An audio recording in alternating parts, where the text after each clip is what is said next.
Olympus હોસ્પિટલના cardiologist doctor Mihir તન્નાએ આ અંગે જણાવ્યું હતું કે બેડ હેબિટ્સ, બેડ ડાયટ્સ ઓબેસિટીના વધારામાં બહુ મોટો ભાગ ભજવે છે, તેમજ તે અનેક રોગોને નોતરે છે. ખાસ કરીને હાલના સમયમાં જ્યારે હાર્ટ એટેકના કિસ્સાઓ છાશવારે સામે આવી રહ્યા છે, ત્યારે ઓબેસિટી હૃદય પર પણ જોખમ વધારી દે છે. આ ઉપરાંત નસકોરા માટે પણ ઓબેસિટી એટલી જ જવાબદાર છે. તેમજ ઘણીવાર બાળપણથી રાખેલી બેદરકારી જીવનભર તકલીફ ઊભી કરી દે છે, જે અંગે ડૉક્ટરે વિસ્તૃત માહિતી આપી હતી. નમસ્કાર ફ્રેન્ડ્સ, મારું નામ ડૉક્ટર મિહિર તન્ના છે. I am an interventional cardiologist at Olympus hospital which is situated at Vidyanagar main road, Rajkot. સ્થૂળતા કહીએ, ઓબેસિટી કહીએ, મેદસ્વીપણું કહીએ, એ શરીરમાં ફેટનું પ્રમાણ વધી જવું, બ્રોડલી કહીએ તો, સાદી ભાષામાં કહીએ તો એને આપણે મેદસ્વીપણું કે ઓબેસિટી કહીએ છીએ. આની અમુક ડેફિનેશન્સ છે કે તમારી હાઇટના કમ્પેરિઝનમાં તમારું વેઇટ એક એક્સ કિલોગ્રામથી વધારે હોય તો, અથવા તમારા વેસ્ટની સરકમફરન્સ વધારે હોય તો, આ બધા ડેફિનેશન પ્રમાણે મેદસ્વીપણું કે ઓબેસિટીની ડેફિનેશન કરતા હોઈએ છીએ. થવાના કારણ અનેક હોય છે. Physical inactivity, dietary bad habits, bad diet, જેમ કે ફેટવાળી વસ્તુ કે કાર્બોહાઈડ્રેટવાળી વસ્તુ કે શુગરવાળી વસ્તુનું સેવન વધારે પડતું કરવાથી, આલ્કોહોલ કે સોફ્ટ ડ્રિંક્સ કે એવી બધી ડ્રિંક્સ વધારે પીવાથી. એક જેનેટિક કમ્પોનન્ટ બી હોય છે કે ઘણીવાર ફેમિલીમાં મેદસ્વીપણું હોય તો જનરેશન એક પછી એક પેઢીમાં એ આવતું રહેતું હોય છે. આવા અનેક કારણો હોય છે મેદસ્વીપણા માટે. ખોરાક ખૂબ જ મહત્વનો ભાગ છે અને આ બધી વસ્તુ નાનપણથી અસર કરે છે. જે નાની ઉંમરમાં આપણને એમ થાય કે બાળક ગોટા જેવું હોય તો બહુ મજા આવે રમાડવાની, પણ એ નાનપણમાં જ જેને ચોકલેટ્સ અને સોફ્ટ ડ્રિંક્સ કે શુગરવાળી વસ્તુ, હાઈ કાર્બોહાઈડ્રેટવાળી વસ્તુ, આ બધી ખાવાની ટેવ વધારે હોય છે. ફાસ્ટ ફૂડ્સ ખાવાની, મેંદાવાળી વસ્તુ, ડીપ ફ્રાઈડ વસ્તુઓ, આ બધા પ્રકારનો આહાર મેદસ્વીપણા માટે ખૂબ વધારે જવાબદાર હોય છે. એટલે નાનપણમાં ઓવરવેઇટ થવાને લાઇટલી લેવું કે મોટો થશે એટલે જીમ કરી લેશે કે ડાયટિંગ કરી લેશે. એકવાર શરીરમાં વજન વધી ગયું અને અમુક પ્રકારના ફેટ સેલ્સ, ઓબેસિટી સેલ્સ એકવાર આવી ગયા તો એનો નંબર, એનો આંકડો ક્યારેય લાઈફમાં ઓછો નથી થતો. એ સાઇઝમાં નાના થાય આપણે ડાયટિંગ કરીએ કે એક્સરસાઇઝ કરીએ તો, પણ નંબર ઓફ ફેટ સેલ્સ તો એટલા જ રહેતા હોય છે. અને જ્યારે બી થોડી બી ચૂક થાય ખાવા પીવામાં કે એક્સરસાઇઝ ઓછી થઈ જાય તો તરત જ એ પાછું આવી જાય. એટલે નાનપણથી જ આપણું ક્યારે બી કોઈ બી બાળકો ઓબેસ ન થઈ જાય એના માટે પહેલેથી ધ્યાન રાખવું ખૂબ અનિવાર્ય હોય છે. જેના માટે ફિઝિકલ એક્ટિવિટી, ડાયટરી કંટ્રોલ, આ બધાની સમજ હવે સ્કૂલમાં બધાને આપતા બી હોય છે. પણ ફાસ્ટ ફૂડનું ચલણ ખૂબ વધી ગયું છે આપણે ત્યાં. અને સોફ્ટ ડ્રિંક્સ પાર્ટીમાં, એટલે બર્થડે પાર્ટીઝમાં જઈએ તો કેક્સ ને પીઝા ને ચોકલેટ્સ ને સોફ્ટ ડ્રિંક્સ, આ જ બધી વસ્તુ. એની બદલે હેલ્ધી ડાયટરી પેટર્ન પ્રમોટ કરવી અને બાળકોને બી નાનપણથી આ બધી વસ્તુની સમજ આપવી ખૂબ અનિવાર્ય હોય છે. શું એડ કરવું એટલે આવી કોઈ દવા કે એવો પ્રકારનો ખોરાક નથી કે આ ખાઈએ તો આપણું ફેટ ઘટી જાય, પણ આપણા બિલનો પોર્શન ઓછો હોવો જોઈએ. બને તો ઇન્ટરમિટન્ટ ફાસ્ટિંગ એક પ્રિન્સિપલ છે કે જે ખૂબ સારો વેઇટ લોસ કરવામાં કામ આવતો હોય છે, મેદસ્વીપણું ઓછું કરવામાં કામ આવતું હોય છે, કે જેમાં આપણે 8 કલાક સુધી 2 મીલ લઈ લઈએ, 2 ખોરાક લઈ લઈએ અને 16 કલાક સુધી ભૂખ્યા રહીએ. એવું જો થઈ શકતું હોય તો મેદસ્વીપણું ઓછું કરવામાં એનાથી ખૂબ ફાયદો થાય છે. પ્રોટીનવાળો આહાર બી ખૂબ ફાયદાકારક હોય છે. બેઝિકલી આપણે શુગર અને મેંદો અને ડીપ ફ્રાઈડ વસ્તુઓ એવોઇડ કરવાની હોય છે. એ સિવાયનો કોઈ પણ આહાર, વેજીટેબલ્સ, ફ્રૂટ્સ અને પ્રોટીન્સ ખૂબ સારું હોય છે બોડી માટે. ઓબેસિટી હાર્ટને 4-5 રીતે અસર કરતી હોય છે.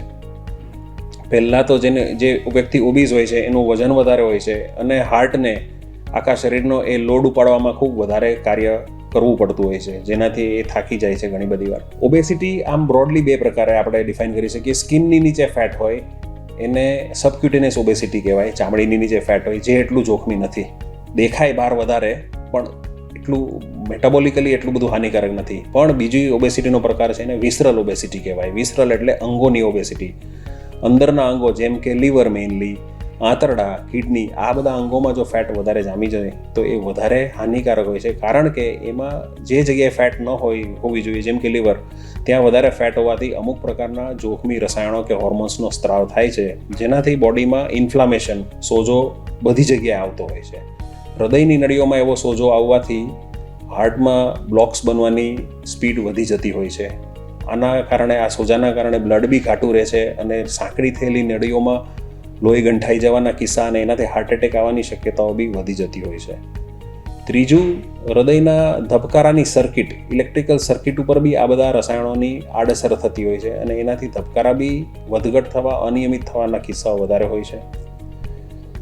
હૃદયના વાલ્વ હોય છે એ બી મેદસ્વીપણા કે ઓબેસિટીમાં સ્ત્રાવ થતા રસાયણોથી જલ્દી ડેમેજ થતા હોય છે અને વાલ સાંકડા થવાની પોસિબિલિટી વધતી હોય છે. અને વેરી ઇમ્પોર્ટન્ટલી આ બધા રસાયણોથી હાર્ટ સ્ટીફ થઈ જતું હોય છે. જે હાર્ટ ધબકારા મારતું હોય ત્યારે જે કોન્ટ્રેક્શન ને રિલેક્સેશન થવું જોઈએ તો એ રિલેક્સેશન થવાની ગતિ અને પ્રમાણ ઓછું થઈ જાય છે, જેનાથી હાર્ટ ફેલિયર બી ઓબેસિટીને કારણે વધારે ઝડપથી પ્રોગ્રેસ થતું હોય છે. અને લાસ્ટલી સ્લીપ એપનિયા કરીને એક એન્ટિટી છે કે જે વ્યક્તિને ગળાની આજુબાજુ ફેટ વધારે હોય છે, ઓબેઝ લોકો કે મેદસ્વી લોકોને, જ્યારે રાત્રે એ લોકો સૂઈ જાય છે ત્યારે આ એરવેઝ કે શ્વાસોશ્વાસના જે રસ્તાઓ છે એ સંકોચાઈ જતા હોય છે. એના કારણે ખૂબ જ લાઉડલી એમને નસકોરા બોલતા હોય અને એ ટાઈમે એમના બ્રેઇનમાં અને અંગોમાં લોહી ઓક્સિજન પહોંચવાનું પ્રમાણ ઘટી જતું હોય છે. આના કારણે બી હાર્ટ ડિઝીઝ કે હાર્ટને ડેમેજ થવાની શક્યતાઓ વધી જતી હોય છે. જે વસ્તુઓ આપણે ઓબેસિટી ઘટાડવા માટે મહેનત કરીએ એ બધી વસ્તુ હાર્ટ માટે બી ફાયદાકારક છે. જેમ કે મેં કીધું ડાયટરી કંટ્રોલ, જેમ કીધું એક્સરસાઇઝ, જેમ આલ્કોહોલ એવોઇડ કરવું કે સ્મોકિંગ એવોઇડ કરવું અને નિયમિતતા, બધી બાબતમાં નિયમિતતા રાખવી એ જરૂરી હોય છે. એક્સરસાઇઝ એક સૌથી પહેલો અને સૌથી મહત્ત્વનો ઉપાય હોય છે. દરેક પ્રકારની એક્સરસાઇઝ, યોગા હોઈ શકે, સ્વિમિંગ હોઈ શકે, સાયકલિંગ હોઈ શકે, બધું.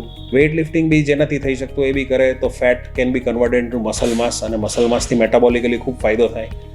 ઓબેસિટી માટેની દવાઓ, ટેબ્લેટ્સ બી આજકાલ આવે છે, અમુક દવાઓ કે જે પ્રૂવન છે, યુએસમાં મળે છે, ઇન્ડિયામાં બી થોડા ટાઈમમાં આવી જશે ઘણી બધી સારી રીતે. અને લાસ્ટલી કોઈ બી કારણથી આ બધી વસ્તુઓ ન થઈ શકતી હોય કે ન અસર કરતી હોય કે પૂરતી અસર ન કરતી હોય તો એના માટે ઓબેસિટી માટેની સર્જરી, જેને બેરિયાટ્રિક સર્જરી કહેવાય છે, એ બી કરવામાં આવતી હોય છે, જેનાથી બી ઘણો ફાયદો થઈ શકતો હોય છે. એટલે ઓબેસિટી ઘણી બધી બીમારીઓનું જળ હોઈ શકે છે. જેમ કે હાર્ટ ડિઝીઝ વિશે આપણે વાત કરી, ઓબેઝ લોકોને સાયકોલોજીકલ ડિસ્ટર્બન્સ બી બહુ વધારે હોય છે, બોડી ઇમેજ બી એમની પ્રોપર નથી, તેના કારણે ડિપ્રેશનના બી કિસ્સાઓ વધારે હોય છે. આખી સ્કેલેટલ સિસ્ટમ એટલે બોન્સ ઉપર, જેમ કે કરોડરજ્જુથી માંડીને ની જોઈન્ટ્સથી માંડીને બધા જોઈન્ટ્સ ઉપર ખૂબ એની આડકતરી અસર કે જોઈન્ટ્સનો ઘસારો ઝડપી, જેનાથી કમરના દુખાવા, ઢીંચણના દુખાવા, આ બધી વસ્તુઓ થઈ શકતી હોય છે. એટલે ઘણા બધા નુકસાન છે ઓબેસિટીથી બધી રીતે. ને એટલે જ એ પરિવાર માટે અને વ્યક્તિ માટે ખૂબ જ પ્રોબ્લેમેટિક સમસ્યા છે. એમને જોબમાં તકલીફ પડે, એમને ફિઝિકલ એક્ટિવિટીમાં તકલીફ પડે, બધી જગ્યાએ એને નડતરરૂપ થતું હોય છે.